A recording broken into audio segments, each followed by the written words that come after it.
सबैजना साथीहरूलाई मेरो नमस्कार। म रोमेनियाबाट निरबहादुर खत्री। धेरैजना नेपाली दाजुभाइ दिदीबहिनीहरू नेपालबाट रोमेनिया आउनु भएको छ पछिल्लो समयमा।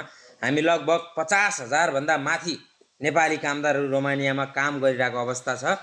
मैले भन्न खोजेको कुरा चाहिँ के हो भन्दाखेरि नेपालबाट रोमेनिया आउँदाखेरि मान्छेहरूले डलर युरो साटेर ल्याउने परिचलन चलिआएको छ हैन।